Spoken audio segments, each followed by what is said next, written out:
I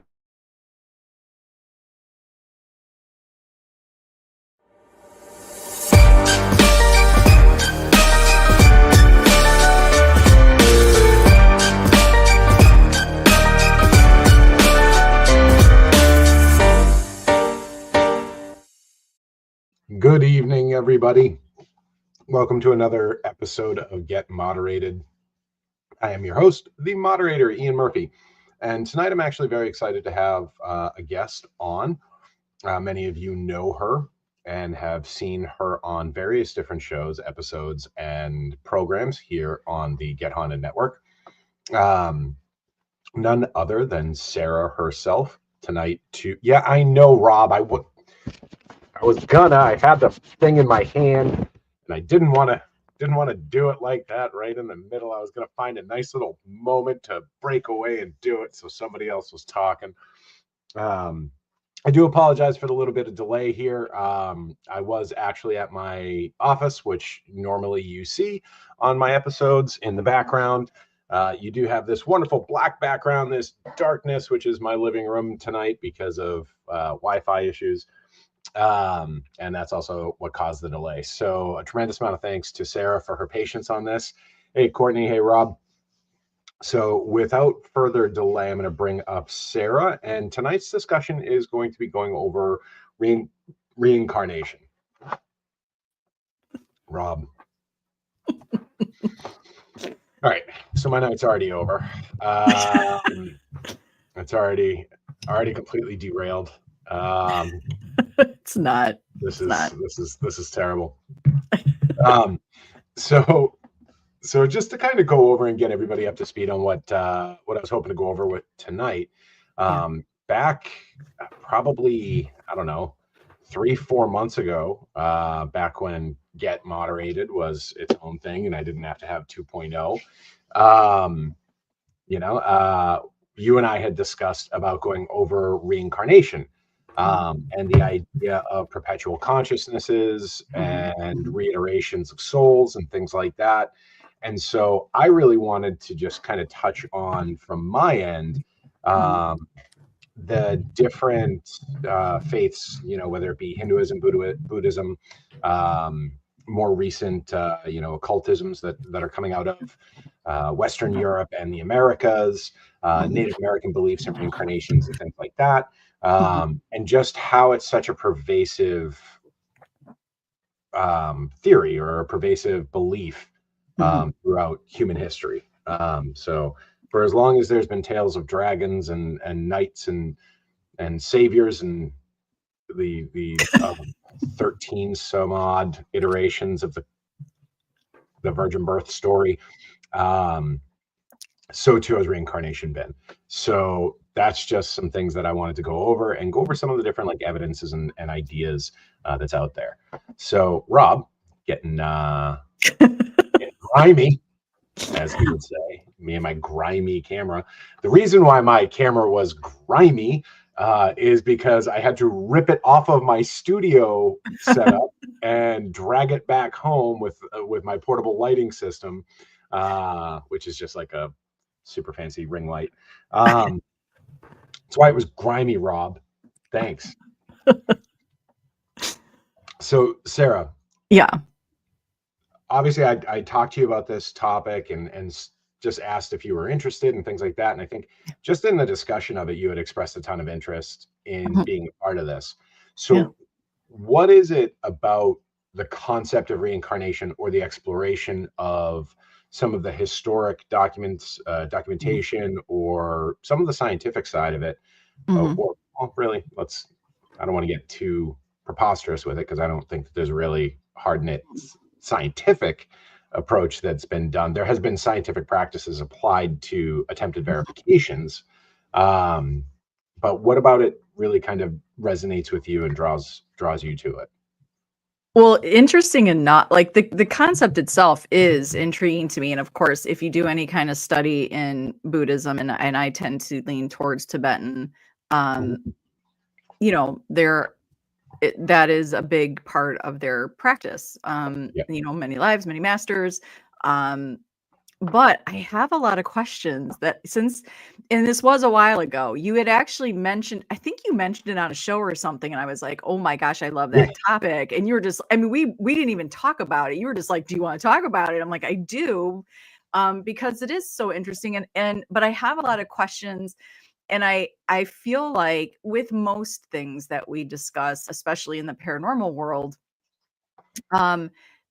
there's some kind of hypocritical practices that we do in paranormal, um, that I think then we also talk so much about, reincarnation. It's like, how can we say this, but then we say this over here, and it starts to, there's too many disconnections for me. So I have some questions. So I know you're going to bring the solid academia to this conversation, and I'm going to some solid questions, because I really do. I have some big questions about this. The more I think about it, I'm not against it at all, but I think there's got to be something way more to this many lives that we possibly could live.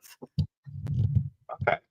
I actually love that you kind of address that, the hypocrisy of the paranormal while you talk to ghosts and claim there's reincarnation, because that's one of my favorite things, right? Yeah. Is when there's spurious information or conflicting data. That's like one of my absolutely favorite things. So I will say this: the idea of human spirits, human ghosts, or ethereal human consciousness is actually very new compared to the concept of reincarnation.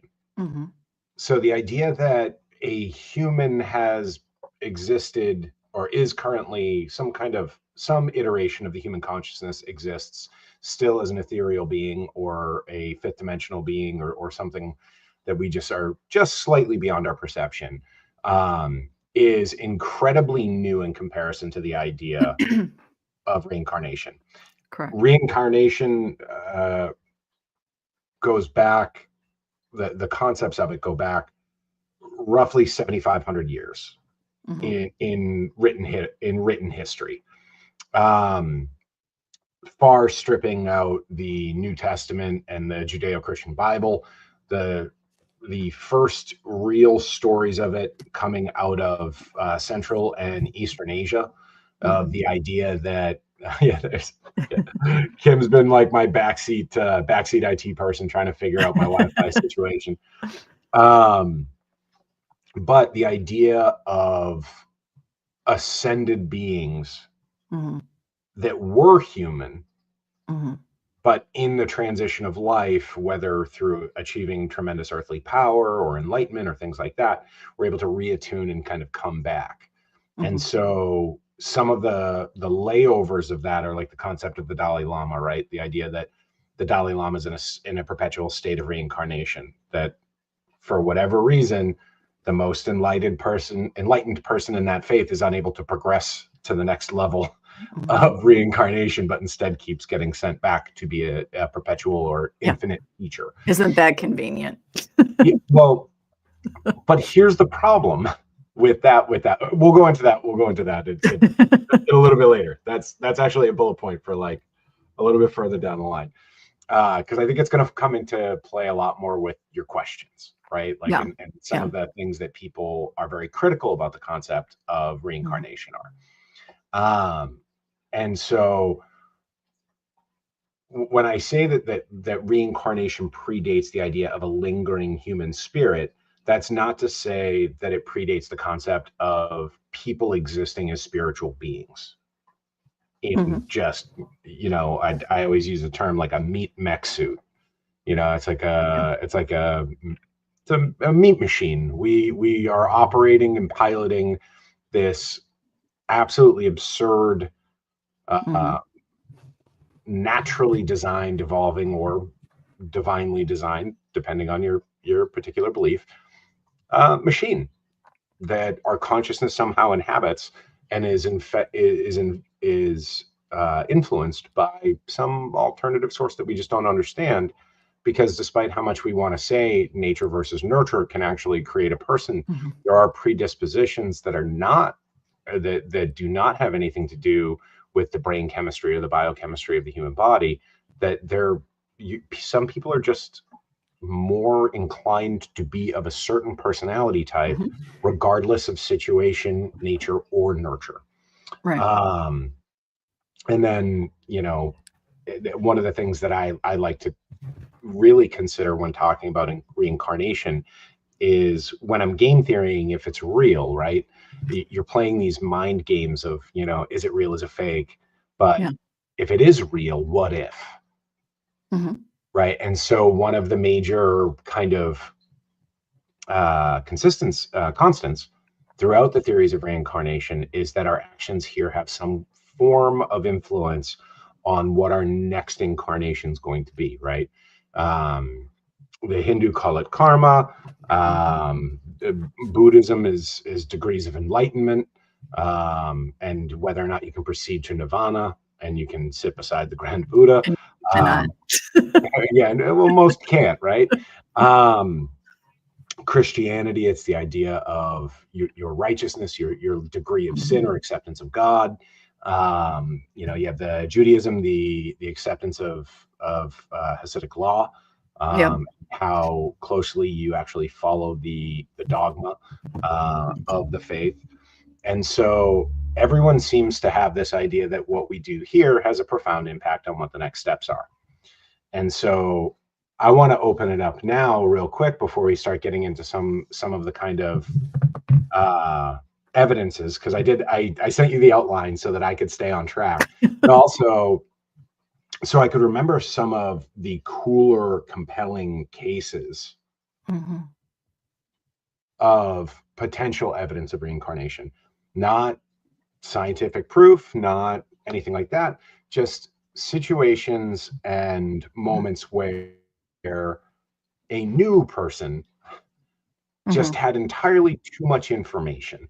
So see, that's one of my questions I'm going to have for you, because I thought of something. I love it. And I was like, you know, this is where I feel like when you mix, and I think this is just human nature, but when we mix those very sacred and they are religious practices and beliefs with this new age paranormal, there are things that it really just kind of makes me go, okay, this is where we fit things to sort of create these, because we can't prove it. So why not use some of these situations and create new age situations and names and call it something different? But I have some questions. So I'm so excited about this because it breaks it down for me, right? And look, I'm willing to have my mind changed.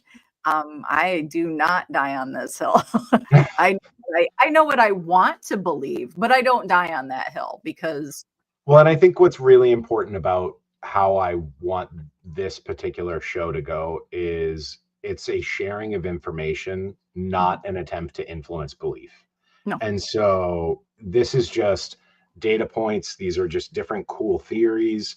You know, I don't purport to know everything about everything.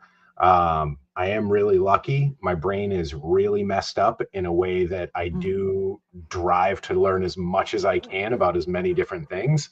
So I do have enough information to be dangerous, but not enough to like claim to be a genuine authority on anything. All right. So what are some of the let's throw a question out there, because first of all, Damien kind of starts off. So do we believe, are there a finite or infinite amount of souls that are in universe? Like, where do we have to start there, right? I think that's a good place to start. That actually is the question that I was terrified was going to get asked. Because I could probably do an hour and a half lecture just on this one question. Because what is a soul? Right? And so if we're saying that it's an individual identity, right? It's an individual consciousness. How many? So souls and consciousness you feel are different? Well, I think. Or are the same? I'm sorry. Well, so it's one is the root and one is the flower. Okay. And so, I like that. And so the soul is the root, whereas the consciousness is the flower. Okay. And so if we are to assume that it's a singular entity, a singular being or consciousness, right? You know, you're not going to get a tomato off of a potato root. So, you know, there's only so many strains you can have. I have a couple of questions that I would ask of you before I actually answered the question a little bit more. The first question is, how many personality types are there? Oh, Right? I don't think I don't know that answer. Well, it depends on which system you use. Right. Right. I still don't know. Yeah. Well, hold on. Let me do it. Let me do it correctly, Ken. Who's that? Who are you impersonating? Over the Top. Oh, it's one of the 80s greatest horrible movies ever made. It was 100% proof that 1988 was just a coke-fueled bedlam in Hollywood. Sylvester Stallone plays an over-the-road trucker fighting for the custody of his son, and the way that he's going to win it is an arm wrestling change. The arm wrestling. Now I remember. Okay. It's just wild. So yeah, and Damien brings up another good thing, because there's that line of belief that plants and like everything has a soul. So right, a lot of times we just tag the human being, but what about all the other souls? And there are people out there that feel, I've been a lion in a past life. So I mean, I guess you have to add all those pieces in there. And this is where it gets like tough, right? So when we look at humanity, right, and we look at the human consciousness, but we're not looking at the human consciousness, we're looking at how many different ways humans look at consciousness. One of the things that has been happening for the better part of 2,000 years is we have attempted to define human personalities into a manageable categorical number. Okay.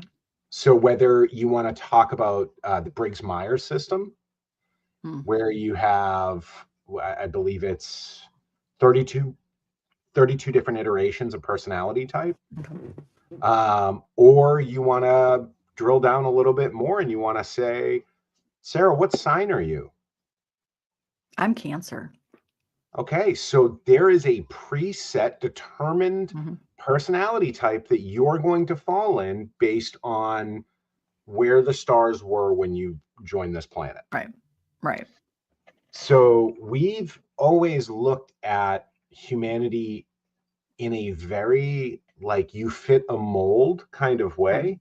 Right. And so it would be difficult for me to completely dismiss a theory that says there are a finite amount of souls, because we consistently find ways to define the consciousness. Excuse me just one second. Oh, that just scared me. Hey, buddy. You can't be doing that for a couple of reasons, because that was creepy as hell. Just a small child walking up and out of the black. But also, you need to be wearing a shirt when you're on my show. Okay. Notice Dad's wearing a shirt? All right. I love you. Have a good night. I wanted you to come down with me because no one's in my room. I will be down in a little bit. Go tell Mom. Sorry about that, everybody. That was like the perfect, like you could have had new soul emerging from the dark. Holy cow. And he was so friggin' quiet. Yes, he was. That was a ninja like move right there. Like he just said that, like a ninja. Get downstairs, buddy. And so the idea that we have identified that there is a fixed number of personality types or a fixed number of consciousnesses that will surface over the stretch of humanity may imply that there is actually a fixed number, because we keep trying to quantify it. Now, conversely, the idea that every living thing has a soul, spirit, or spiritual entity, and the idea that the reincarnation is possible, ants, just ants, outnumber us 6 million to 1. Mhm. Currently, that there are, for every one human being, there are currently 6 million ants.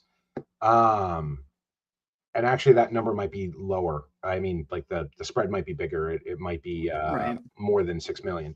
But even to say that if it was 6 million, the idea that we wouldn't be able to recycle in that same ecosphere, Mhm. that volume and abundance of souls, I don't think you would have that much spurious capability or reiterations. So the idea that, when Damien says there would be a fixed number of humans on the planet at any given time, look at how many animals sanctuaries and animal species are being removed on the daily basis, right? Right. If you just think about the amount of chickens alone that die Right. every day. Right. And if anybody doesn't do that, know that number, definitely Google it. It will blow your friggin' Yeah, mind. because Chick-fil-A literally takes It's actually they are much lower on the list than you would think. really, that's intriguing. Yeah. Let me see here. All right, I'm gonna have to pull it up because it's blowing. Every day, approximately. Oh, I'll let you guess real quick before I give you the answer. How many chickens are killed every day? Globally, yeah. Globally. I mean, you think about how many chickens have already been killed yesterday to be put in the freezer. So today, I don't know, is it more than 1 million chickens a day? Yeah. It is? Okay. What is the number? So you saying 1 million is roughly 10 minutes worth. Wow. But that's globally. Globally, Really, 202 million chickens every day. Every day. Every day. Wow. Okay. So, some of them might be coming back as people. And so they're. And I can probably name a few. Sure. Yeah, I know plenty of people that could probably be described as a chicken in their past life. And so the idea that there's a short supply of potential spiritual beings that could inhabit a human machine, I can't accept that as a valid argument against, right? Right. And so that's just me. Again, everyone can believe what they want to believe. If you think you can be a cat and then a human, awesome. If you don't think you can change species and reincarnation, that's totally fine too. And if you think reincarnation is just crazy in general, that's totally all right as well. Yeah, so that was the big one, right?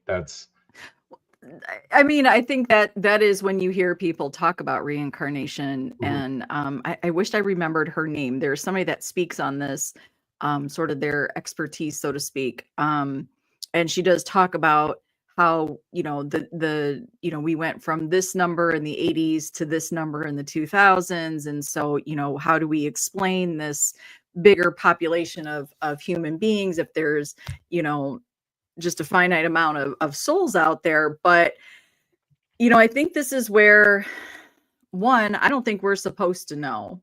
I think if we knew, I think that right there would tell you that game over, right? Like it's part of the journey and exploration of how, to me, what the wonderment of life is really about. Isn't it also part of the test, though, that you don't know if you're in the test, right? So if you knew you were in the test, yeah, all results would be skewed. Right. Like if you knew for a fact that if you didn't put your fucking shopping cart back, you were coming back as like a squirrel to get run over. Sorry, that's something I feel deeply passionate about. That's a hill I'll die on. The easiest way to find a bad person is the ones that leave their shopping carts all over the parking lot. I do not always put them back. Yeah. You have to. I do. I always feel like somebody's watching. I have to do it. It's just so, it baffles me, and it's the ones that are the closest to the returns that get me every time. And I do hope they come back as something terrible if reincarnation is real. And it is the simplest thing you can do in life, by the way. Like that is one of the simplest tasks you can 20 do. steps. It's an extra 20 steps. You're going to have to go maybe 6 parking spots away from your car to get to the parking return. They do that on purpose. Yeah. And so Susan, right here, right? Who's to say you're coming back to this planet? The truth is, that also has been around just as long as the concept of reincarnation, that non-terrestrial civilizations exist. And there are, and more recently, the concept of the Star Child has like resurfaced in a very crystal kind of culty way. Well, it's New Age. It's the new religion. But that also existed in ancient Egypt.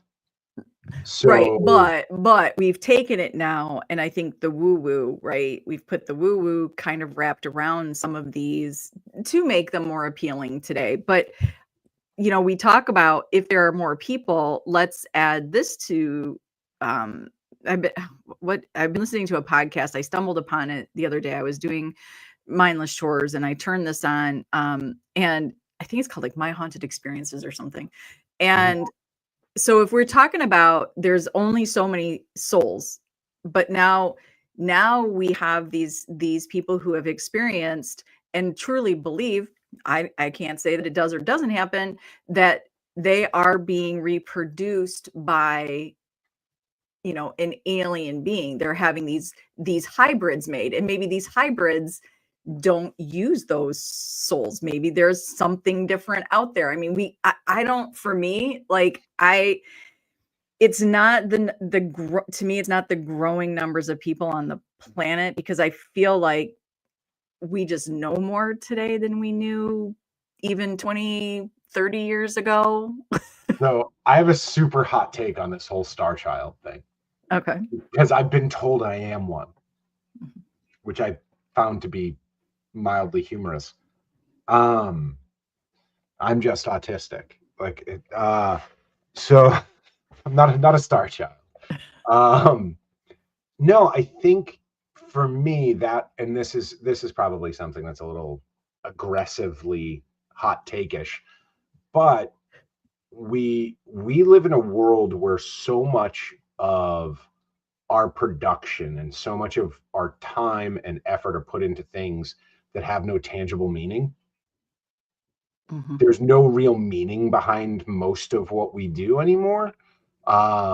You know, when you rewind 100 years ago, you went out and you built your house, you fed your family, you raised your crops, you raised your animals, you built buildings.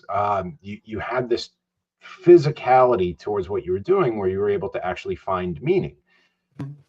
Now we don't have that, and we're stuck without a sense of purpose. And so now we're going to grab onto any concept that makes us feel special, feel unique, or feel meaningful. And the idea that I am actually some hybrid alien soul piloting a human meat suit to better mankind, I actually agree with that take. It's really not that hot of a take. I think when you really look at what we do on a daily, and you're right, fill it with and this is one thing I will say, you know, so it's been about almost 15 years that I've been sort of in my practice as a Buddhist. No, I'm not a Buddhist. So everybody out there that's looking to say that I claim that, I don't. I add the practices to my daily life. But when you read and you study what the Jans do and the monks do, right, and the purpose that they put into the smallest of things, right, the simple task, that hyper intentionality. Yeah, you know, having your tea and it be very mindful, right? But what do? We eat, look at our phones, scroll, you know, while we're sending emails. We got to look at the food through your phone before you eat. Right, send a picture off. So I think that's very true, though. I think you're very right. I think what we have done, and that's why I do struggle a little bit with the paranormal and the practices, I do practice Reiki. You know, when you add all these things, you're right. Are we fulfilling our ego and making sure that we feel good about the things that we don't accomplish in a day? Because we can fill it with things that we really can't prove. So I do like, and that would be one of my other questions, Ian. You mentioned Star Child. And I know there are many cases of children, who, you know, people will be like, my child's 4 and this is what they're reporting, and how would they know that? I do have a theory there.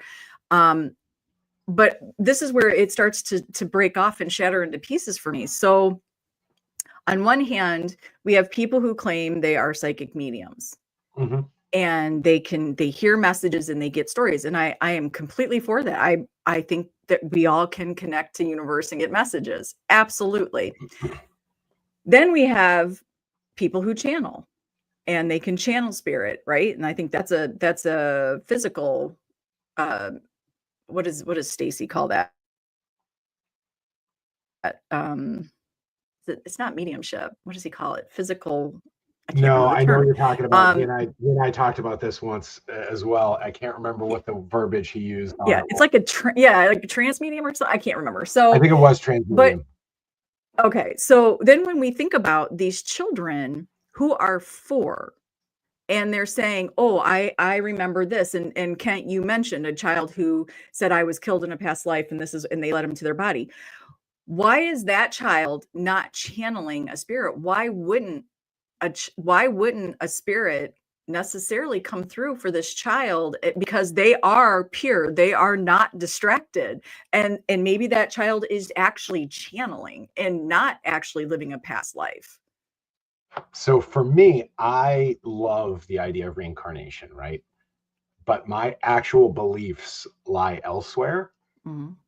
And I love the idea that a kid would be channeling too. But again, I have beliefs that lie outside of it. So I love mediums. I respect them. Yeah, me too. You know, Chris Brown out of Maine is like one of my favorites. He's done a few events with us on WPPS. He's the only medium that's ever actually like gotten a ping on me. I've been to, I think, I don't know, probably 20 or 30 mediumships, and like even one-on-ones. And they're like, oh, do you know a Jimmy, a Jake, a John, a Joseph, maybe a Tom? And so, you know, I'll let you know at the end. I'll hold that off for kind of the what I believe moment of it. But it is entirely possible that reincarnation is something else masquerading, right? Something else being defined as reincarnation, where maybe they are tapping into that spirit, maybe they are getting that.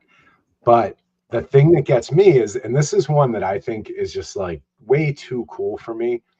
And there's been a couple of instances of it, I think like 4 or 5 documented incidences where children have been able to say like, yes, this is who I was, this is how I died, and the correlating birthmark. That's where the whole big rumor came from of like, if you have a large birthmark, that's how you died.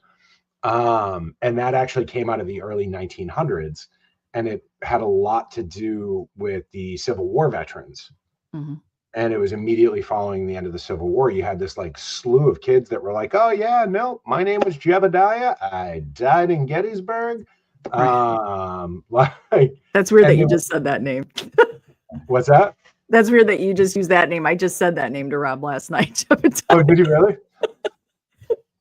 Yeah. And so I want you to remember that moment, because it's going to feed into what I actually believe at the end. Okay. Good. But yeah, I think that there's something, and Damien, that's actually kind of pretty close to what I believe. And I of DNA or mimetic memory. I love like that to me, and that's probably where my belief really does. Hey Jay, where my belief really sort of does, you know, it makes the most sense to me that, you know, our DNA, the DNA that we carry from our ancestors, does come out, and how much maybe as we tap more into our awareness, our awakened being, right? You can maybe read more of that DNA comes out a little bit more, and maybe those energies, those like DNAs, we just find each other, right? Because I can look at my oldest daughter. Number one, when I got pregnant with her, within 3 weeks, I knew she was a girl. And I knew she was a girl because she was doing my mom's birthday, who had passed when I was 26. So I didn't have any doubt, and I was right. Right. She was a girl. And when I look at her, it's just like I can almost, and I've said this many times, like I look at her and she's just been in every part of my lives. Now, what do I feel that means? I'm not really sure, but our DNA has always been connected in some fashion that has been important. She was always going to be a part of my life. My second daughter, she just was meant to be my daughter, right? And that's not a just. I'm just saying there's one that I know I've known forever, and then there's one that I was meant to know now. So I can't explain those feelings. It couldn't feel more natural to me. So the DNA recovery thing, that to me is so intriguing. And they have tried to do studies on that, right? Like that's something scientists can dig on. So what's funny is there's been, for about the past 15 or 20 years, pretty aggressive studies in trying to determine how spiders pass on the knowledge of how to build the webs, where to build the webs, and things like that. Because obviously it's all instinct. There's no nurture when you hatch as a spider. Well, there's no nurture. It's all nature. If you live, you live. And so if it was souls, right? We would theory, if we had ever been a spider or another creature, we would have some kind of memory of how to do certain things. I can neither jump like a kangaroo nor weave a web like a spider. So those animals are absolutely out of my potential reincarnation previous lives. But they've been doing studies on, I believe it's the yellowback weaver spider. They believe that there is something actually coded in the genome because they study the genetics, and what they'll do is they'll feed the parent a very abundant nutrient source and then have them breed and then check the DNA of the kids.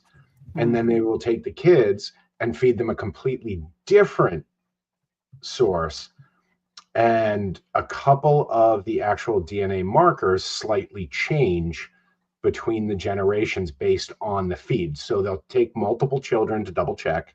So they'll have a control and obviously the actual test. And so they're noticing that there is incredibly mild DNA differences in the in the spiders based on knowledge of the parents or experiences of the parent of the mother spider. And so there is potentially in the next 5 to 10 years going to be data proving that genetic or mimetic knowledge is actually real. Right. That there is some pre-programming in our DNA. So, I always, when people talk sometimes, or people I've talked to talk about their past lives, this is the one thing that has always confused me. And I've sat with, this was years ago, I sat with a psychic medium who was like, you were, Cleopatra. No, I was I think a medicine man or something in a tribe, and but to your point, right? I always hear somebody say, I was Cleopatra in the past, I was a queen in the past, I was royal. Nobody was the poor peasant whore, like they were always something more royal, and a lot of them are acting like they could have been, but so I always feel like I was a shit shoveler, yeah, right. Like, so we have to think about, in my opinion, when we talk about these past lives, we can't all have been Cleopatra. We just couldn't have been. And so, right, it kind of goes back to your point where sometimes I think we do sort of like to pad our lives with these things that make us feel better about, or pieces of ourselves that, we can sort of fluff up a little bit, and you don't have to have proof of it. And I'm not I'm not making fun of anybody for that, but I really, this is the piece of the paranormal that confuses me, because, you know, we have to think about, there were many, many more poor and peasant-like people in the world than there were royalty. Still are. Yeah. So we have to think about, when we talk about our past lives, like, how were we all some sort of queen or princess or, you know, tribe leader or, you know, a chief? I mean, it's like, let's really think about what it is we were. But at the same time, do we go through these many lives understanding each sort of level of living to gain that empathy? And is that why some people are more empathetic, that they do remember these different levels of lives that they could have lived? So have you ever heard of the singularity divinity? No. So it's a theory. It's a potential belief. And it's really founded on, I think, majorly the concept of the Judeo-Christian concept of God, is that we are all in God's image. We are all a piece of God, right? Well, if we are all a piece of a divine being, then collectively as a whole, we are all that divine being. So in that kind of theory, yes, we were all Cleopatra, because we are the same entity existing simultaneously with itself, because time is wonky. You and I are actually the same soul. We've just restarted because our start and end times are slightly different. And either you may have already experienced this, or I may have already experienced this, but we are in a loop experiencing ourselves as other beings, as other people. And we are actually all the same consciousness, all the same soul, just reiterating, layering itself on timelines, all coexisting to learn what it is to be us. Those are some of my favorite scary movies, by the way, that sort of, you know, touch on that, the loops where you run into yourself. You get caught in that piece of the planet where you're like, you think you're being chased by somebody else, but what you see is you're actually seeing yourself and the things that you do. You know, I feel like when I hear people talk about reincarnation, and I do have, that's where it is something that appeals to me. It does resonate to me. It does. Well, it would be great to know that, like, we get a round two, you know. Right. You know, YOLO isn't a thing. It's more like YOLI, you know, you only live infinitely. Okay, but see, when you think about that in itself though, Ian, so, you know, many people will say, okay, well, I don't believe in reincarnation because I don't remember anything about another life. But the reality is, you would have to become so aware. You would have to become so aware and so self-reflective, I think. And we are, and it's getting worse as we go on here in our lives with the distractions. I would go one step further. It's not even the self-aware. You would genuinely have to believe it. Right. Before you could even start processing the data. Like, you would have to believe it was there. But if you remembered 20 lives before this one, you wouldn't be in the moment here, right? That's, to me, that's where the Buddhism part really sort of, it does frustrate people, right? Because it is about being in this moment only. This is the moment you have. The moment 5 minutes ago, Ian and I were talking about something is gone, and 5 minutes from now hasn't started. So this is the moment we're in. So I think that is the one part of the Buddhism belief in reincarnation that can throw me off a little bit, because they are so in the moment, but then they talk about these many lives and in ascending to the next level. And when you figure out all your lessons, right? And then you get thrown back in. Now you need to learn your karmic lesson, right? You get thrown back to another life. Now you need to try to figure it out. And sometimes we might look at our lives and go, God, why does this keep coming up? Like, what did I do? Like, what am I not figuring out? Right. But I don't know. I mean, these are the things to me that, you know, when you think you're down that right path, and then you just hit that one question, you're like, well, wait.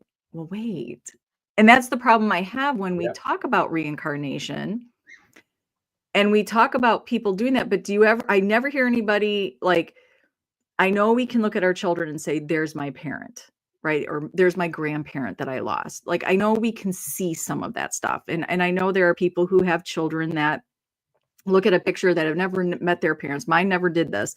And they can say, I know her. And they're like, how could you know her? She passed years before you were born. And then they think their child is their mother. But again, is it channeling? Is it spirit talking to them? Why is it talking to them over here? But this is a reincarnation. And this is where I feel like as living human beings right here, right now, we tend to feel we have we have the answers to the other side. And I don't know what they have us chasing. I don't know what the other side is truly trying to teach us with some of this stuff. But I do feel that, my mom's been gone, 27? She died in 96 or 97. I can't even remember anymore. 96 or 97. So I don't ever run into her in all my ghostly explorations. So when I think about that, and I think about, is she off living another life? Did she get reborn? And, then I think, okay, well, why does everybody think Grandma Ann comes to their house? Oh, my grandma visits me all the time. Or, so then I started thinking, like, when we pass, right? Maybe that bit of this life that I knew my mom as Kathy, maybe that shed off of her consciousness ascended, she did her thing, and she's looking for the next life. But that bit of energy sort of stays back because it's the energy I know. I don't know Kathy K from her many lives. So if Kathy K is showing up as somebody else, it's not who I know. I know the Kathy K that I know from 1971 until 1997, right? So how do you explain that? So is it that there are a finite or an infinite, finite amount of souls, but there's energy that splits off, and that's what we're interacting with in the paranormal, and those souls go on to have another life? I mean, well, and that is brought up in some faith, and that your soul can't actually move on, and you don't actually experience. There's two deaths, and so this is an Egyptian and Upper Africa belief. The concept of two deaths. Your first death is when your body ceases to function, and the second death is when the last person who remembers you dies. Okay. And so you don't actually move on until the last person who remembers you dies. And so there's like a waiting period of, you have ancestors and people that are still here, that you may be indebted to, or you may be in service of, until the last one of them is gone, and then you can move on to whatever's next. And so, and like when you really think about, like, logically, Ian, that makes sense, right? You die, and even though now they say when your body ceases to work, but now they're saying consciousness lives on for, I think I've heard up to 7 days. I don't know what the final number has been, but right. So up to 7 days, your consciousness is still kind of hanging around. But that makes sense because, right. And that's when you see families that have, right, whittled down, and you think about, you're the last surviving person. Right. And that is sad to think that, and I had thought about that. My parents died rather young. And so for me, you do, I always said my sisters and I were orphaned, right? So I look at that and I think, how sad that, like, my kids don't have those memories to carry on. So once I'm gone, once my sisters have had, they're much older than me, so let's hope they go before I do. But, that's just, those stories are over, right? Yeah. Those stories are done. And so that, I mean, that to me makes logical sense. The two deaths, right? Yeah. Like, yep. And so even some of the old Druidic Gaelic traditions have that concept as well, is the idea of two deaths, that you can't actually enter Tiddignog until the final person that you owed something has passed. And so, and for anybody that's curious, Tidignok is actually like the Celtic Gaelic Nirvana or heaven or Valhalla. It's like a weird combination of all of them. It's a very tumultuous place. It's not always just peace and rainbows, but it's also not like Valhalla, which is just a giant war hall waiting for Ragnarok. But yeah, so what were some of your other questions? We got about 20 minutes left. I love talking this out. Like I love this is my favorite thing. It's just, I think when we really, I think when we are in the paranormal, to kind of throw it back there, I feel like, I don't know, the channeling thing, this is where I would love to talk to people, that practice the more spiritual aspect, and then the paranormal people, and then you got the psychic mediums. And so you see these different groups of people that practice very different things, right? Just like religion, right? There's a common thread, but it is where I start to see the hypocrisy on what it is we are actually practicing. And so how would we take, and I think take those children, and the children are talk about indigo children, right? When you talk about an indigo child, and these people, they have all this knowledge, these children have all this knowledge, but yet this person over here is a channeler and a psychic, but this is a special indigo child. And, I guess this is where I'm not quite sure. Where is it just what we do as human beings? Do we just say, yep, they're reincarnated? This is why this kid, my nephew, by the way, when he was like 3, he freaked my sister out because he talked about China a lot, right? It's just what he knew things about China he should have known, but nothing like, I guess I don't think he watched anything, but he would talk about China, and then he would say something about he missed his parents, right? My sister's like, what are you talking about? Like, I'm right here, right? And no, he missed his parents, and he was sad because his siblings took something of his and stole it from him, and he was very upset, and he passed away, and his parents were very sad. And my sister would say like that, it would freak her out and say, oh my gosh, is he remembering a past life? But the more I think about it, and now he's a grown man, right? He's a husband. He's I'm sure maybe someday here soon going to have a baby. And I look at him and I think to myself, this kid is so intuitive. And I would say that more than anything, he picked up messages because he is extra, he's a very sensitive soul, right? High anxiety. So then those are the things that I want to ask people, like, do we take, and you talked about the personality types. Now let's take these children as they're older, and do they map out what their personality, do they suffer high anxiety? Are they extra sensitive or empathetic, right? Like, do they have those traits where, is it a past life, or are they just really good antennas to the world? So, with about 15 minutes left, I'll tell you where I sit on this stuff. Because you said that the people that practice the religious things, the paranormal things, and then the psychic mediums. And real quick, everybody, definitely check out Kent Wilson with Paranormal Addicts podcast on Friday. Excellent guest. Definitely take a look at it. Before I forget, I want to make sure that we get him that little plug there. You said that there are 3 different groups practicing similar things from different angles, right? Did I? Well, you're saying that the 3 different groups, right? You have the paranormal, the mediums, and then the spiritual. Yeah. And they're all practicing similar things. Mm-hmm. I would actually argue, and this is my belief, this is my genuine belief, is they aren't practicing different things. Okay. They're using 3 different tools or 3 different roads to get to the same place. Mm-hmm. So for me, I think it's far more likely that there is a collective consciousness of just an absolute library of Alexandria of human knowledge out there. There is just a wavelength that or brainwave or something out there that we are able to tap into occasionally. We have it, it's deja vu. It's precognition. Like everybody's done something where they were just like, oh, this is going to happen later today. I just know it is. And it does, right? There is this collective knowledge out there, and I don't think it follows a linear timeline.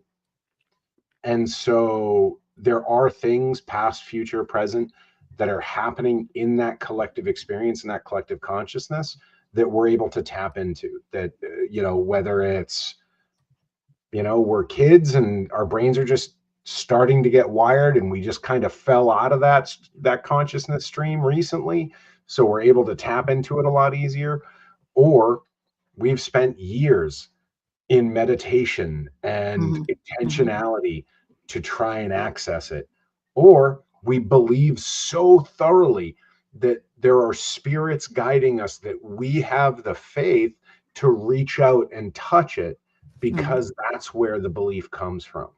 And so I always like to harken back to Christianity, because that's like my roots. Grew up Catholic, became an ordained minister in my 20s. Now I have all sorts of heretical beliefs, but still am a Jesus guy. I like what the guy said. The important things is in the red.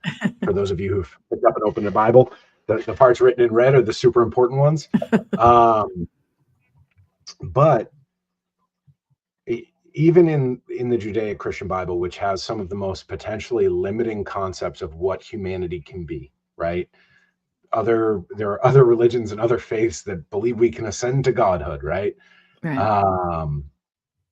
But even in Christianity, there are multiple parables in Jesus talking about the power of faith and power of belief.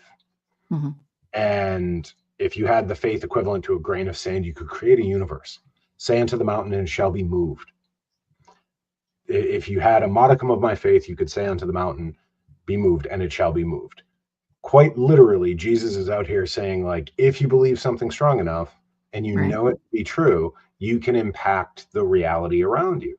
And so when I hear about people spending years of their life studying and in meditation and in practice to attain a thing, I almost think that's life on hard mode.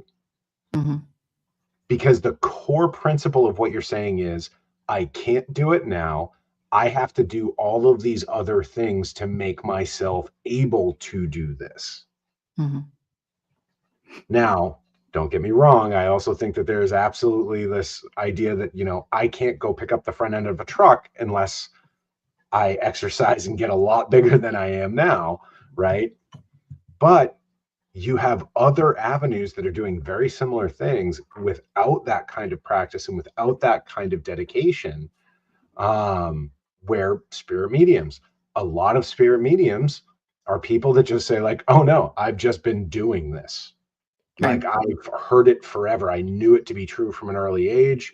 And those are the ones that might have been tuned in really early and didn't get the standard grow up, shut up treatment that so many of us got as kids. Like, shut your imagination off. No, you're not hearing voices. No, you don't see things. And then you have others that are actively trying to find it and explore it through the paranormal. And there's a very high likelihood that these are just interactions with a universal consciousness. That could make very good sense to me. Like, that could resonate for me. And it's interesting because you go back to your Christianity roots. And for me, 11 years ago, I set it aside to see if I could, for a year, go without the Christian narrative and focus more on the Buddhist narrative. And I've never gone back. Oh, you mean Jesus's dark years? Well, no, like, Well, no, so I don't know if you've heard this theory that Buddha is actually Jesus. Well, the theory is that the two of them were quite fond of each other and shared lessons. If they weren't friends, they were the same person. Right. just because, you know, at 13 he disappears for 20 odd years and he heads east, and then all of a sudden there's this guy over in the east being like, hey, we should probably like love everybody and just like think about the shit we're doing every now and again. Yeah. I mean, and the lessons are, if you look at the core lessons of both, they're so very similar. Yep. So yes, we gravitate towards, for me, the wording is very, you know, the Christian narrative wording doesn't do it for me. You know, I think that it's, but again, with the reincarnation, I guess the thing that I do worry about, and you know, we have all these people doing past life regressions, right? And I think that is a very dangerous concept to trust to just anyone. You know, you need to be very, that's unlocking a lot of things in your brain, and you know, mishandling of that information could really screw a person up. Yeah, so if you think psychotherapy is a dangerous, criticized thing, imagine doing it on like a spiritual level, because from what I've seen, that's past life regressions is very, very similar to early stages of psychotherapy, which not only implanted feelings of pain, suffering, victimhood, and just overall discomfort onto its patients. Or victims, really. They weren't patients, they were victims. And now you have a wave of people that have zero psychological background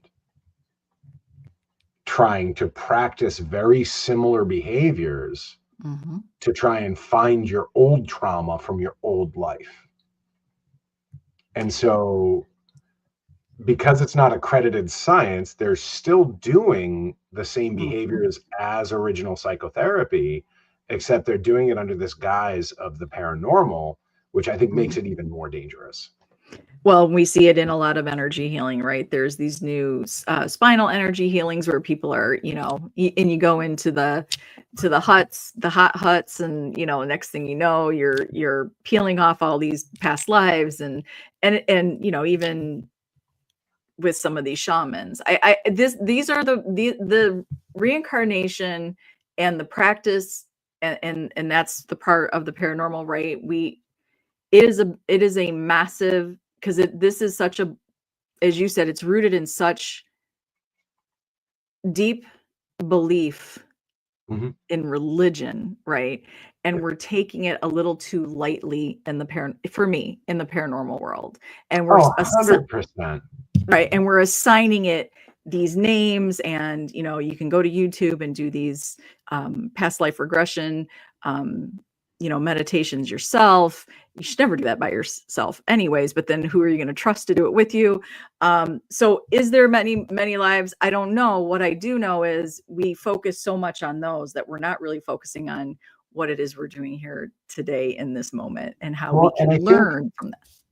I think this is one big thing. And if we were to go into the precept of past life regressions with the idea that, like, yes, that was us, that was not another being, that was me.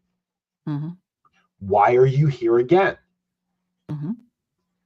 Right? So if you ran your run, why are you back? It's because, well, because you did learn something. It's because there's something you needed to learn now. So, but here's my other question. Here's my other question for you. Now throw in generational curses.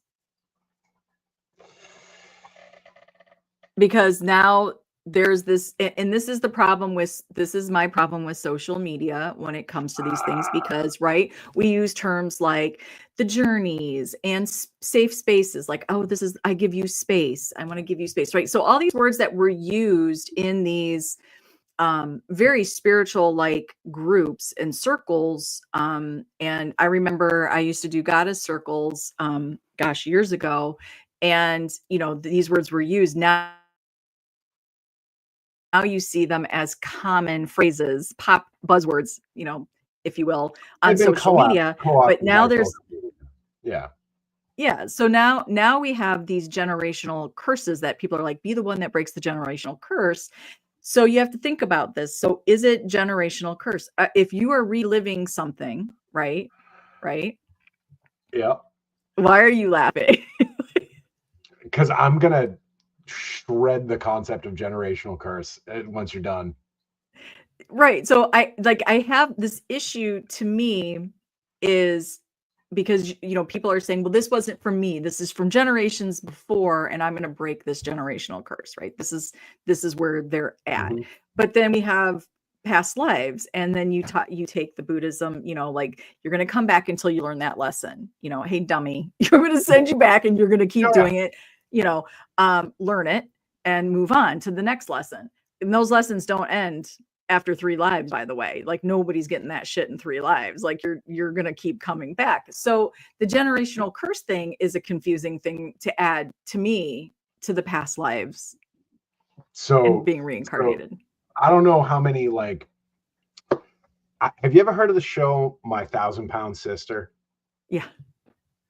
Okay. Did you ever see the episode where she went to the doctor because she thought she was pregnant? Well, I never I just know what the show is. I never watched it. Okay. So there's a particular moment in the show where this woman goes to her doctor because she thinks she's pregnant.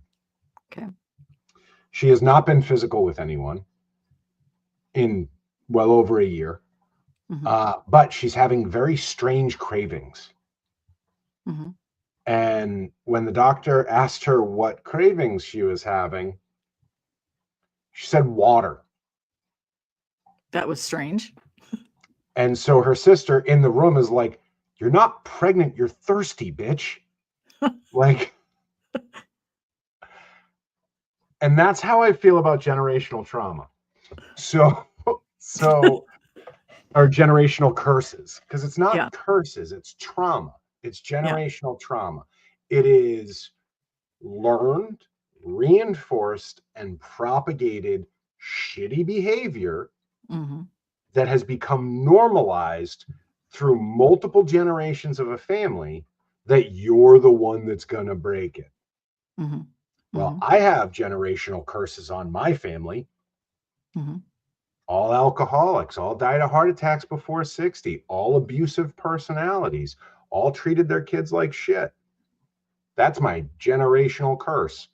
We can go grab the little guy that crept out of the darkness earlier and ask him if I broke the generational curse or not. It's bullshit, and it's avoidance of personal accountability, and it's the refusal to accept that your parents were human beings who fucked up of their own decision.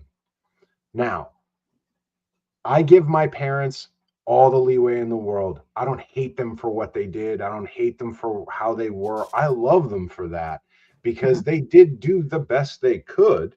They just had caveman tools in the 21st century. And so, if anything, the generational curse was the inability or lack of knowledge to actually grow as people. Like, they didn't have the space to grow as a person. And by the time they were an adult, they already had kids. Right.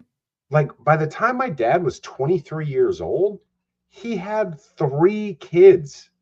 Right. I'm 42. I have a 7-year-old.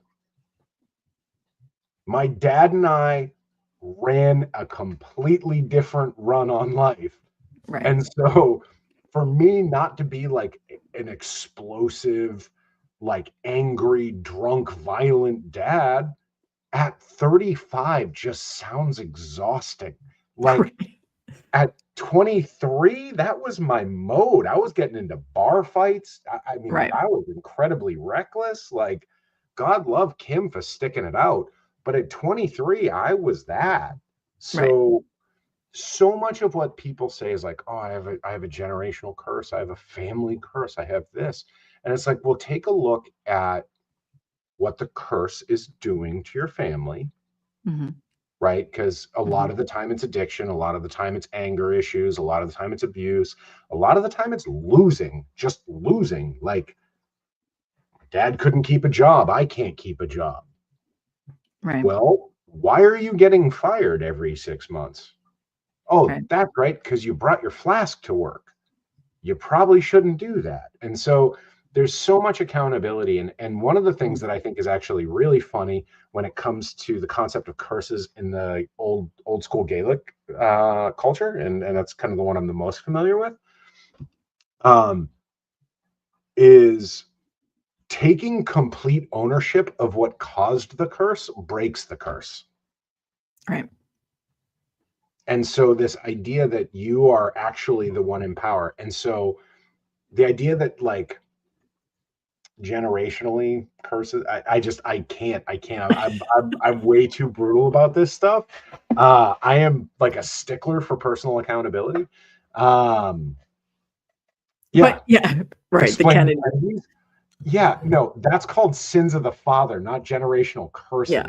If Well, you decide to bump a line 3.5 feet long and then hit the slopes with a football and think you're going to play catch as you go down the side of a mountain, you're going to catch a tree. mm-hmm. And as far as the plane going down, Kennedy's didn't make a ton of friends. I'm just going to leave it at that. There are some explainable things. I think we could, I think we do oversimplify when it comes to, but it goes back to what you said at the beginning, Ian, which is, I think, and I see we use a lot of these things and it does make us feel better about where we are in life or our choices in life. Right. And so we use these sort of techniques. We see a lot, if you're not super well versed or have ever been in this spiritual world. So before I was, I've always been into the paranormal, but when I was really heavy in the goddess circle world, I'm just going to tell you that world, like you think it's brutal in paranormal, just quote ghost stuff. Oh my gosh. Like the psychic medium world, the goddess world, like they all have really, right. This is not love and light. It's not love and light. And, I see people sort of using that mask, and you said it's to make yourself feel a little bit better about where we are. And so we start to dig, and instead of digging on the things we can fix, we dig into the things that A, we don't have proof on, and B, there's nothing we can do about it. Oh, it's my past life. Well, I was Cleopatra back, in one of my lives, and then I was a queen, and then I was an Indian chief, We may, you know what? I might have been too. Yeah. I mean, if we're just one, if we are one divine being, just iterating ourselves over and over again, then we were all everyone. And I will say, I wish that was the one that was true. Like out of all the potentiality, that's the one that I wish would be true, because then we would be forced to accept that what we do to other people, we do to ourselves. Right. But do you believe in alternative timeline? Like, do you believe there's another timeline out there, or an alternative? Like, is there an Ian over there in the alternative world doing something? Well, so the theory that I'm talking about now isn't alternative realities. Okay. Yeah, you're talking the loop. Being just looping ourselves in over and over and over again, because we are eternal and we aren't bound by time. So we can exist 6 billion times in one moment. But I think that I absolutely do think that there's a multiverse. I do. Like there's too many things signaling to that. So then how does reincarnation work for there? Sparky's got a great question. He's like into this. I know. I actually that curse question, I want to hit it. So before, do you mind if we answer this one first? Answer it. All right. So this one, the whole the curse, right? The concept of a curse, so I would like to delineate, right? Because the idea that you are plagued by an elemental, from my kind of I don't want to call it mythology, because I think that's kind of demeaning, but the concept of reality in the world that we live in, the supernatural world, that would be more akin to being like you've pissed off a fae, like you've pissed off a brownie, right? So brownies are the big ones over in Europe, or the pugwudgie here in New England, or the puka, which, by the way, is now on my calf. I have a brand new tattoo of the Irish puka, where you're just being harrowed by an external force. That to me is not a curse. Like if I piss my neighbors off and they constantly throw things at me, I'm not cursed. I just piss someone off, and I'm reaping the rewards of that. Right. When we talk about curses, I think and Sarah, correct me if I'm wrong, Mm-hmm. when we were talking about curses earlier, that was more like the projection of negative energy onto someone else, not a projection of an entity onto someone else. I would say the generational curse to me would not be sort of what he is speaking of. In my opinion, I see this as two different situations. No, Rob, you curse a lot. You are very vulgar, but I wouldn't call that being cursed. But no, I have met people and I have talked to people that claim to be cursed. Mm-hmm. And I think one of the more brutal commentaries I have for them are, you're not cursed. You just don't hold yourself accountable for your actions. Mm-hmm. You've said I'm cursed, so you've already given in to that actually being the outcome and being what happens. You know, some of the most, as Stacy would say, you put the words out there, you've cast your spell, right? So you're and Buddhism the same way. If you put it out, right, that is the energy you're going to follow. And then you have to follow the whole paranormal world. Do we attract what we are, you know? Yeah, and so I think too, you know, you look at like hoodoo, voodoo, and some of the Caribbean things, is that really only has power to other believers. Well, hoodoo is something totally different. I shouldn't even include that in the conversation. But when you look at like Santana or Santeria and Santana and voodoo, those are for believers. Like, that is like, if you're in that world, it has, whether you want to say it's an amplified effect or a tangible effect, differential between believers and non-believers. And Stacy, yes, I did exclude hoodoo because there was that guy who asked to be cursed by a hoodoo witch doctor, who experienced a lot of horrific things.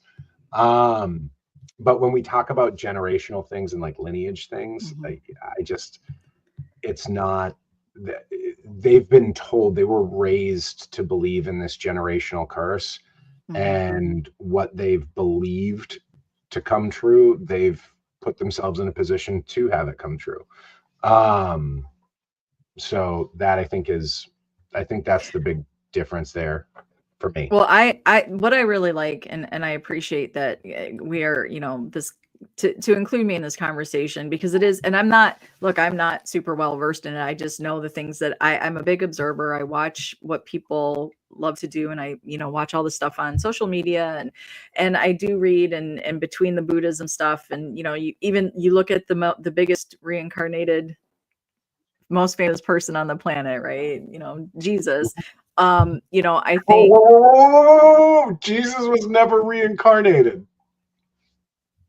Well, Jesus was resurrected. You're gonna piss off so many people with that one.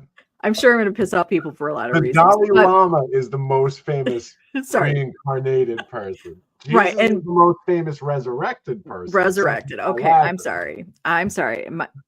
Important word difference, folks. Important word difference there. But even with, you know, you look at the Dalai Lama and look, you know, again, for those that are so holy that we revere as holy people, right? Yeah, this is the Dalai Lama for me is not the thing that makes me believe in reincarnation. He just doesn't, right? Because of the religious aspect to that, that makes it hard for me to sort of wrap my head around it, because again, he needs you to believe this in order to believe his words, and that's great. And he's also not, there are lots of stories about him not being the greatest guy. Well, I mean, and again, I love using Christianity as an example. No one's going to tithe if they don't believe the preacher. So right. So, but I think, you know, to have this conversation, and you said it at the beginning, we're not here to change your mind. We're just, and it's what I do love, because I started thinking of all these things, and I started thinking of these children that we revere as past life experiencers. And it really did get me, and Stacy, we were talking about this, you know, the physical aspect of channeling. You know, it's hard for me to say, so over here, this person's a channeler and this kid is a past life. Well, then how maybe, I mean, I guess this is where is the line blurred? Is it just, and you said it, if you believe it enough, right? And then on top of it, you get parents who get so overly excited about this, and then are they making something fit? And then have you coached that child? A concept that might not be accurate. Yeah. Right. So to me, this is a very intriguing conversation that, especially in the paranormal world, if we are reincarnated, what are we talking to? What are we actually interacting with? Then can we even say anything is intelligent, or is it all residual? This is where I think it gets to be a little bit, it gets a little wonky and it gets a little hypocritical. And we try to push one narrative, just like anything in life. And then you're like, but that doesn't make sense if we're going to talk about this over here, right? And we go to all these presentations and we watch all these shows, and it's like, none of this makes freaking sense. None of it makes sense. We have all these experts that are going to tell us the entire time that, grandma's in the room with you, but she's also in heaven, but she's also your neighbor's dog. Well, I hope not your neighbor's dog. What's that?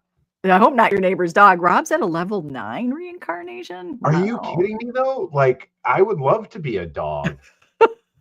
See, I don't know that we reincarnate. Like, if I was going to believe this, and there are lessons we are to learn. But see, I'm even hypocritical here, because I've looked at my dog and said, "Oh my God, her eyes are so human." But we also, Rob knows that term. Like, we make these things human, right? We put these human characteristics to all these things. But I would believe if we do reincarnate, I do believe we reincarnate as another human being to learn these lessons. How else are you going to learn these lessons? Well, I think too, even when we look at, because Hindu and Buddhism have very similar concepts of reincarnation, right? Because it's just they're so connected. Their origins are like a mile and a half from each other. You progress through, right? Like, and you have to do something egregious to regress. And so if you've made it to human, right? Like, you're just stumbling over human lessons, not cat and dog lessons. Right. So you, in theory, wouldn't take that step back at all. You've already kind of hit, arguably the peak of sentience. Although very interested in what we find out about octopi. But wait, what if, we talk about this? So you said at the beginning, some people are just, right? They're just off. So where are they in their reincarnation? If they're going out there, where was Jeffrey Dahmer in his reincarnation? Why the hell would somebody, if they've lived many lives, where are they in their living, in their reincarnation, that this is the path that they would take? So if reincarnation exists, right, and there are hyper-specific lessons that we're all here to learn, and this is going to sound like a wild justification of Jeffrey Dahmer, which I am not doing. I want to make that super clear. You're not a sympathizer. No. There has to be adversity. There has to be pain. There has to be, especially if we're looking at Buddhism, right? Like, if we're really looking through Buddha's lens, is pain is life. Life is pain. If you go back to the old painting of the wine tasters with Confucius, Buddha, and the Taoist, the Buddhist perspective of the spoiled wine is, it's part of life to taste the vinegar. Like, it's part of it. And so if we are here to learn, and we need like that kind of pain to learn occasionally, well, then so too would someone have to be sent to deliver that pain. So they're part of the lesson. Yeah. So, I mean, but that would be like the only thing I can really think of, like when we say things like, why would he choose to come back to do this? Like, why would this be the path that he's on? Well, I don't think necessarily that it was his path that he was actually on that Mhm. run. He was intended to interrupt other people's paths. A Wendigo. Interesting. Well, wouldn't it be more possible that he had become one? If we I go mean, by this is the old cannibalism theories of how the Wendigos are created, where and again, this is going way back, where cannibals would become Wendigos. And Stacy, correct me if I have the wrong creature in mind right now. But I would think it would become a Wendigo, not be controlled by one. I don't know. Like these are the things though, right? This is where, and that's what is to me so beautiful. Rob, man. This is what's so beautiful though. And I do think this is the beautiful part of the diversity of religions, which there is still a common thread there. And in the paranormal practices, because of those diversities to me, is, we look at, because I do know some actually very, very devout Christians that do believe in reincarnation. The Catholic, I mean, some pretty devout Catholics and Well, and Kent had actually mentioned this, that he had just recently started looking into reincarnation, and there are mentions of reincarnation in Christianity. Like right. that is not, but taken out of today's out of the Torah. Definitely their talking points. Well, yeah, it is definitely not part of the American Christian rhetoric. But neither is the 12 ministries granted to men by the Holy Spirit, which is like precog or prophecy is one of them. And meanwhile, they say dumb shit like I shall not suffer a witch to live, or read tarot or anything like that. Which is, yeah, like it's the piecemeal nature in which modern Christians decide to express their faith is incredibly frustrating. Because this is another 2-hour rant I can go on. Just from like the Christianity perspective, do you know what the difference between the Old Testament and the New Testament is? Well, I haven't, not probably, I mean, besides the anger and scary parts.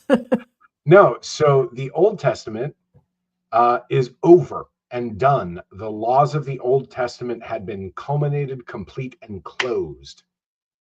Okay. And the New Testament is the new rules on how to operate. And so when people talk about pulling things specifically from the Old Testament, they're pulling things from an agreement that's no longer in effect. Right. The dead words. Well, yeah, they're no longer relevant. Right. Because the rules and cadence and orders that were given in the Old Testament culminated, they were effectively, hey, this is what you have to do for me to send my kid down there to cleanse the world. Well, the kid showed up. Cool, great. What do we do now? All right, forget all that stuff. I'm here. This is what you should do. Right. But modern Christianity wants to look in the way back machine and mess with people. All right, excuse me just one more moment. Uh-oh. Go into the room with Mom. Yeah, that's kind of what I was thinking, Sparky.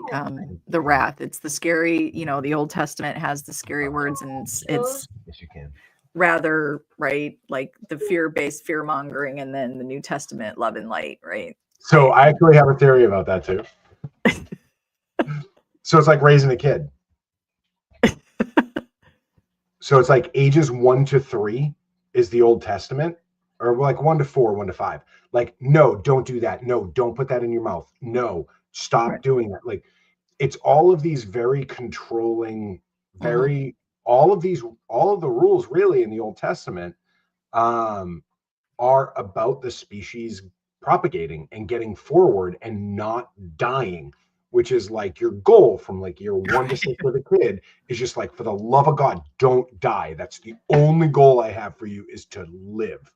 And then you look at the New Testament, and it's like when you send your kids to school for the first time, and it's like, hey, why don't you think about how that affects other people? Hey, why don't you put down that stick and not beat the crap out of your sibling? Hey, Right. why don't you, like, you know, love everybody a little bit more? Share. We could share. Let's do sharing. Right. And so it's very much like a parent raising a child. And as someone that actually like has gone through the Torah, the Bible, the Old Testament, the Catechism, I love the Ethiopian Bible and the Testament of Judas, because it's very interesting. Because I had weird beliefs on Judas long before I knew there was a actual Gospel of Judas. But I'm really curious, you know, if we can last that long and it is all real, what the New Testament will look like. Because it, you know, when you hit that teenage years, like the rules change, right? Where it's like, Right. all right, get out there, be a little bit more independent, do your own thing. Yep. And I just feel like right now, if we are God's children and we were to grab the car keys, they would have a panic attack. Might be a little bit what we're doing right now, right? Like that's yeah. So absolutely. See, these are great conversations. It definitely keeps people, you know, and I think these are the important conversations. I wasn't finishing my thought there, but I do think these conversations are important to the work that we do in our exploration in the paranormal, because I think all too often, you know, we sort of separate these categories of our life so much, and really we need to understand, you know, if you're not going to be well read in something, and I'll admit it, like the Bible for me just isn't something that has my attention right now. It doesn't mean it won't Not a later. super compelling Yeah. read for most people, to be honest. Yeah, I mean, and I was a big, you know, I love Sunday school. I loved going to church, right? That was my jam when I was younger. Loved listening to the pastor. I grew up Lutheran. So loved listening to the pastor, all that good stuff.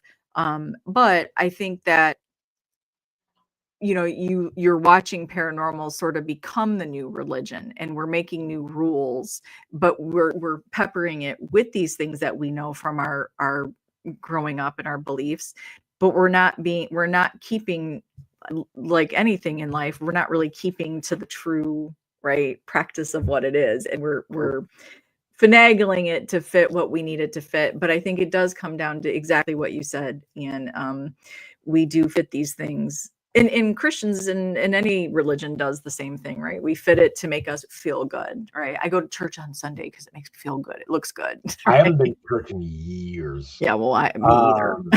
And well, but the thing is I adamantly believe the hardest place to find a Christian is at church. And it's because even in the Bible, if you read the red bits, it's when any two or more gathered. It says nothing about a building. It says nothing about a preacher. It says nothing about a minister or a priest. And I will say this, Sparky, no, the ministers, priests, pastors, or whomever actually told you that the Bible speaks out that there are no ghosts, or that you should be aggressive towards spirits or ward away spirits, that's actually not true.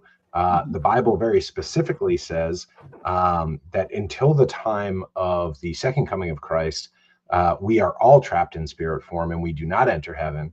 And that not all spirits are there to be bad. And the only times that they talk about the negativity in spirits, there is a translation difference between Hebrew and Greek, which was like the big screw up for most of the Bible, where the Old Testament talks more about and the Torah talks about like elements and devils and demons. And that actually was just the word for like ethereal or spiritual being, that became universally applied, similar to the concept of like the 10 Commandments we know now, which is thou shalt not kill. That's actually not accurate. The original language in the Torah is thou shalt not murder. and kill and murder having very different contexts and connotations to them. Kill can be in self-defense, can be by accident or anything like that. Murder clearly defines itself as intent. Like you intend on killing that person on purpose, and that's murder.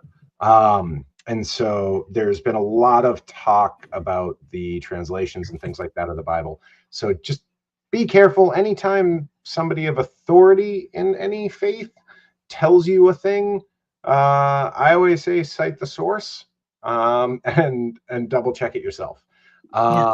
Because even if you go back even further, there's arguments now being made that the stories of Jesus washing people's feet doesn't actually fit the time or the narrative of what was going on, because there was a very different body part that was considered respectful to wash of another person, that was a lot less PG, and that is actually potentially what was occurring because of a small mark in Hebrew being altered.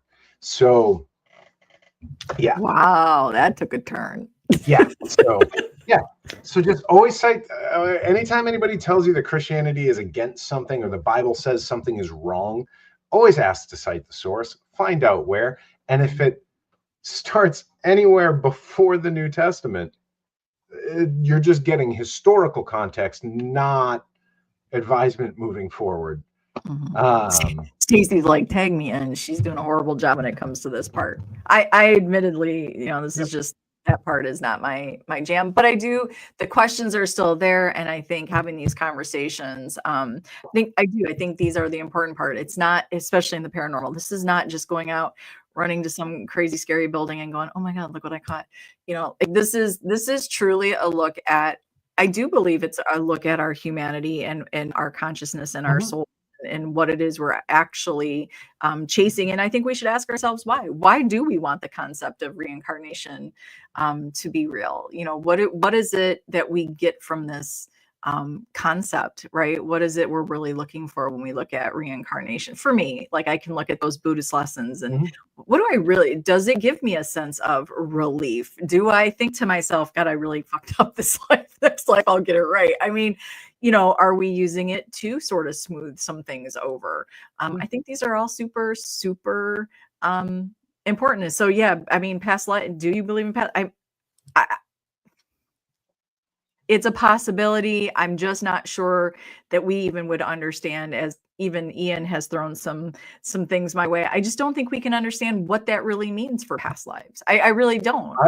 I would actually ask too, is it a past life? Right.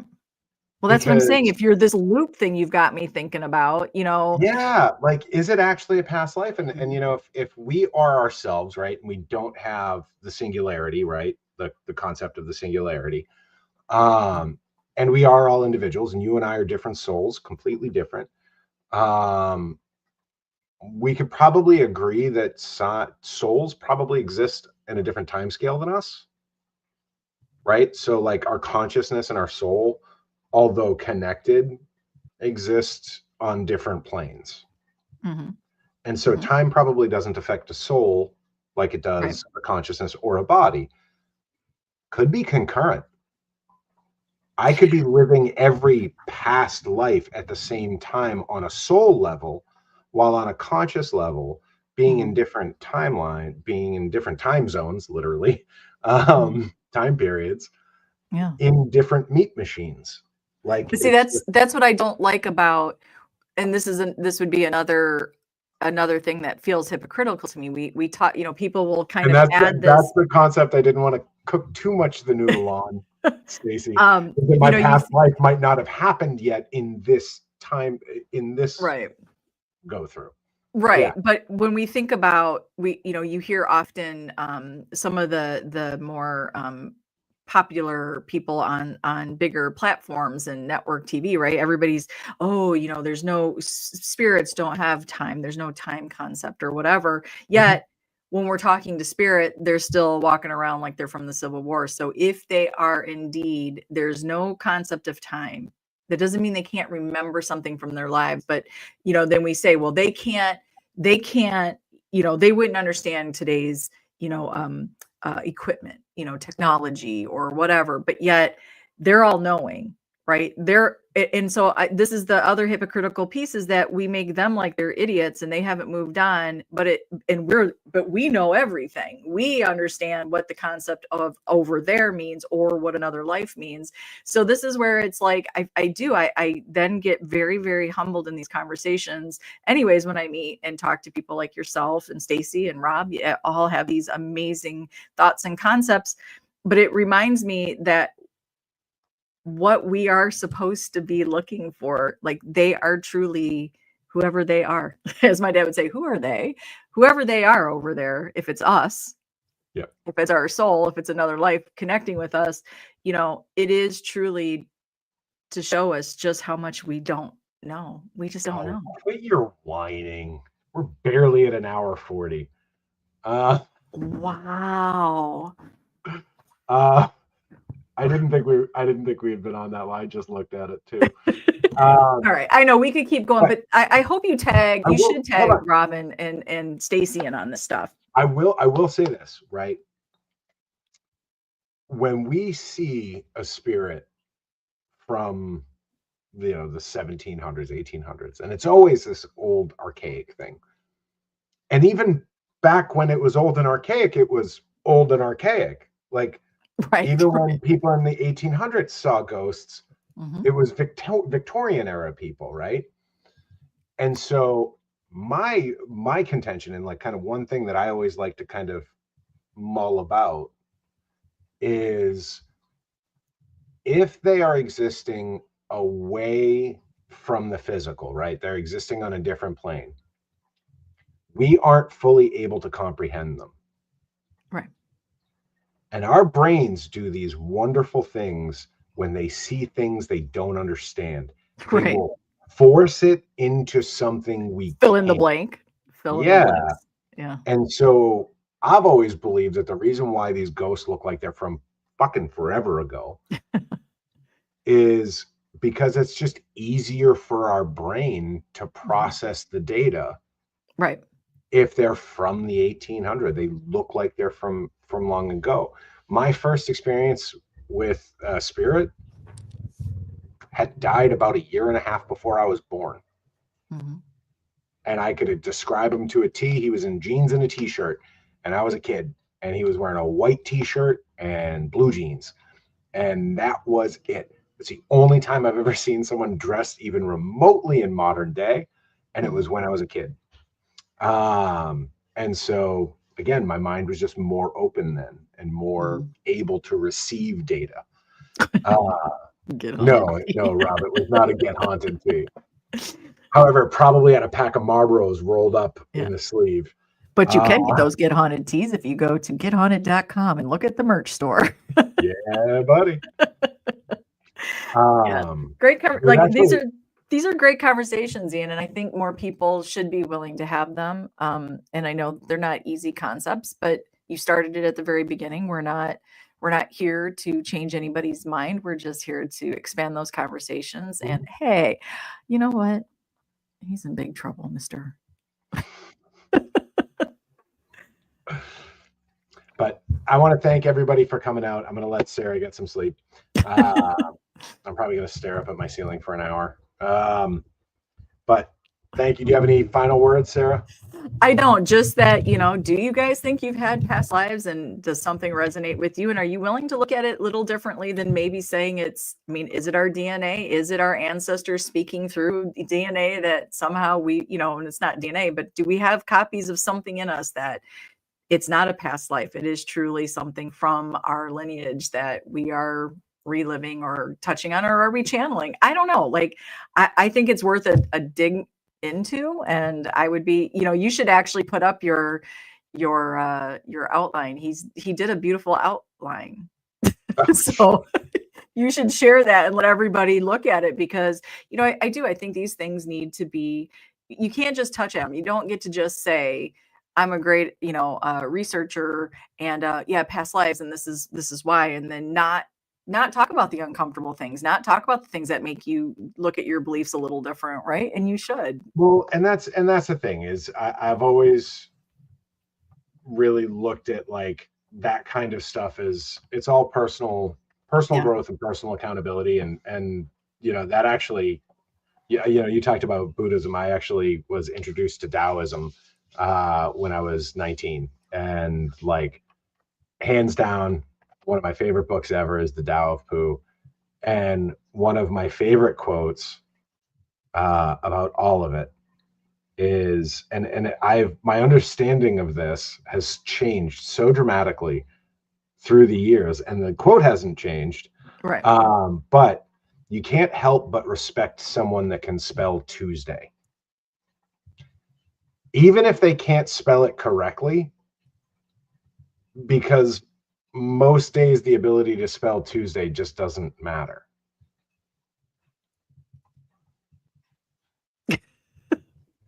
Okay. You can Yeah. And it's just that, to me, Mhm. it, when I first heard it, I was like, oh, because 6 other days of the week, Yeah.